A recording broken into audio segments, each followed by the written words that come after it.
इससे पहले हमने एक पैरामीटर की क्लास की थी, उसमें हमने बेसिक इंट्रोडक्शन बताया था, पैरामीटर क्या होता है उसकी डेफिनेशन समझाई थी, उससे रिलेटेड जो क्वेश्चंस आते हैं वो बताए थे। आज हम कुछ और क्वेश्चंस कर रहे हैं पैरामीटर के, जैसे कि क्वेश्चंस यहाँ पर है, the side of a square field is 8 metre. एक स्क्वायर फील्ड है, इसकी जो साइड है वो कितनी है, 8 मीटर। तो स्क्वायर फील्ड है तो ऑब्वियसली है, ये सारी साइड्स इसकी कितनी होंगी, 8 मीटर की होंगी सारी साइड्स, क्योंकि स्क्वायर की सारी साइड्स बराबर होती है। आगे क्या कर रहा है, if a person walks around it only once, एक पर्सन ए पॉइंट से वॉक करना शुरू करता है और पूरा इसको वॉक करता है, और कितनी बार करता है ये, एक बार करता है, only once. Find the total distance he covered. तो यहां से इसने शुरू की अपनी जर्नी, यहां गया, यहां से यहां गया, यहां से यहां आया और यहां से फिर से यहां पर आ गया। क्योंकि ये एक बार कर रहा है तो चारों चक्कर इसने लगाए, तो इसका मतलब क्या हुआ, इसने कितना वॉक किया। आंसर लिखेंगे, person covered distance equals to 8 plus 8 plus 8 plus 8 that is 32 metre. ठीक है, अब इसने कहीं भी नहीं लिखा है इस क्वेश्चन में कि आपको पैरामीटर निकालना है, लेकिन आपको पता है कि पैरामीटर क्या होता है। पेरीमीटर किसी भी फिगर की बाउंड्रीज का जो सम टोटल होता है उसको हम पेरीमीटर कहते हैं। तो इस पर्सन ने यहां से वॉक करना शुरू की, यहां आया, यहां से यहां आया, यहां से यहां आया, फिर यहां पर आ गया। तो इसका मतलब हमको क्या निकालना था, इसका पेरीमीटर निकालना था। तो पेरीमीटर का फॉर्मूला क्या है, एक उसकी चारों साइड्स को टोटल कर दो आप। तो यहां पर स्क्वायर था तो आप इसको 8 फोर्जा भी कर सकते थे डायरेक्ट, लेकिन हमने चारों साइड्स लिख दी और इस तरीके से आपने इसका पेरीमीटर निकाल दिया। तो डिस्टेंस कवर्ड कितनी आ जाएगी, 32। अब इसके बाद क्या बोलता है, also find the area of the field. तो आप क्या लिखेंगे, एरिया ऑफ द फील्ड। अब ये फील्ड कैसा है, स्क्वायर शेप का है। कैसा है, स्क्वायर शेप का है। अब एरिया ऑफ द फील्ड, क्योंकि एरिया ट्राइंगल है तो ट्राइंगल का स्क्वायर है, ये फील्ड जो है वो कैसा है, स्क्वायर है। तो स्क्वायर का जो एरिया का फॉर्मूला होता है क्या होता है, साइड स्क्वायर होता है। क्या होता है, साइड स्क्वायर, या फिर इसको ऐसे बोल सकते हो, side multiply by side, that is side square. अब इसकी साइड कितनी पता है आपको, 8 पता है, तो 8 इंटू 8 कर दोगे तो कितना आएगा, 64 मीटर स्क्वायर। किस किस का, यही आंसर आया है, और ये भी 32 आया है। वेरी गुड, शाबाश। हम नेक्स्ट क्वेश्चन देख रहे हैं। इस क्वेश्चन को थोड़ा सा ट्विस्ट किया है। A tabletop is covered with 12 square of equal size. If the side of the square is 5 centimeter, then find the area of the tabletop.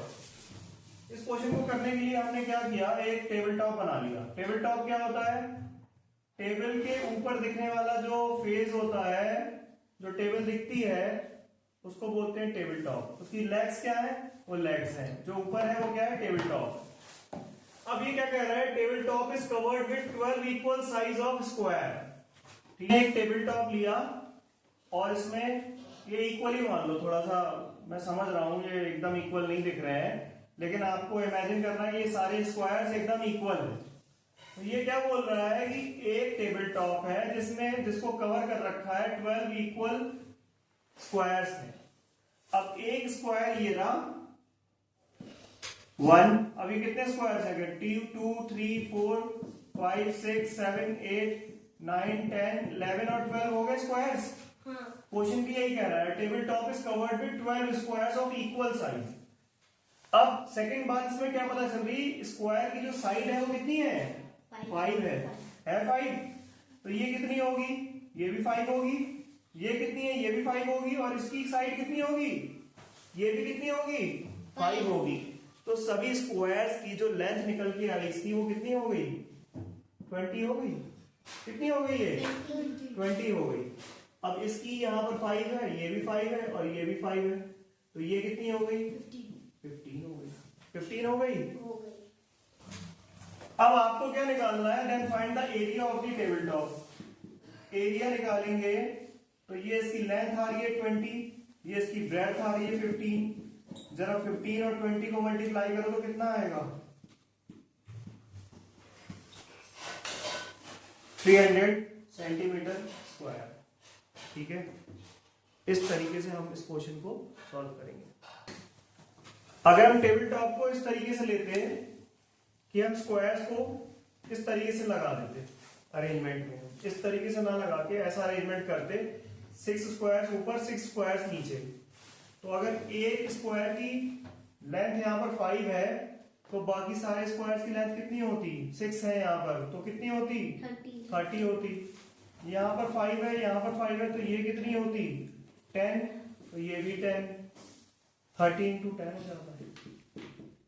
तब भी आंसर कितना आता? आंसर चेंज नहीं होएगा, आंसर सेम रहेगा। ठीक है। आप इस तरीके के क्वेश्चन आपके एग्जाम में आपको देखने को मिल सकते हैं। बहुत सिंपल इजी क्वेश्चन होते हैं। इसमें एक ग्रिड है और इस ग्रिड में कुछ हमने स्क्वायर्स को शेडेड कर दिया है। ये शेडेड कर दिया है, ये स्क्वायर जो है शेडेड स्क्वायर्स है। तो जो शेडेड एरिया है उसका हमको पेरीमीटर कैलकुलेट करना है। पेरीमीटर कैलकुलेट कैसे करते हैं? बस बहुत इजी, आइए देखते हैं। हमको एक इंफॉर्मेशन पहले से मिली हुई है कि ये जो स्क्वायर है, इस स्क्वायर की एक साइड कितनी है? 1 सेंटीमीटर है। अगर इसकी 1 सेंटीमीटर साइड है तो ये कितनी होगी? ये भी 1 सेंटीमीटर होगी। और ये कितनी होगी? ये भी 1 सेंटीमीटर होगी। चारों साइड्स कितनी होगी?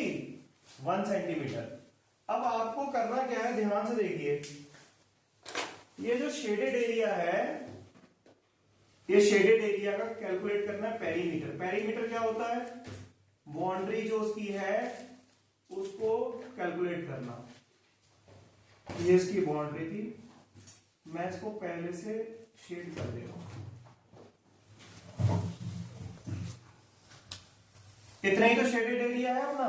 Yes sir. इतने शेडेड एरिया को हमको इसकी बाउंड्री कैलकुलेट करनी है। ये कितनी होगी? 1 होगी। ये कितनी होगी? 1 होगी। ये कितनी होगी? 1 होगी। होगी कि नहीं? होगी सर। इसके नीचे वाली ये वाली साइड, ये भी 1, ये भी 1, ये भी 1, ये भी 1, ये भी 1। ठीक है, ये भी 1, ये भी 1, इधर वाली ये भी 1, ये भी 1, ये भी 1। और ये कैलकुलेट करना भूल जाते हैं बच्चे। ये वाली साइड ये भी 1 और ये भी 1 और ये भी 1। अब जोड़ लो 1 2 3 4 5 6 7 8 9 10 11 12 13 14 15 16। सिंपल था कि नहीं था? सर। सिंपल है ना? बहुत ज्यादा। बहुत इजी है। नेक्स्ट क्वेश्चन जरा जल्दी से करके बताओ मेरे को, जल्दी से करके बताओ कितना निकल रहा है आंसर।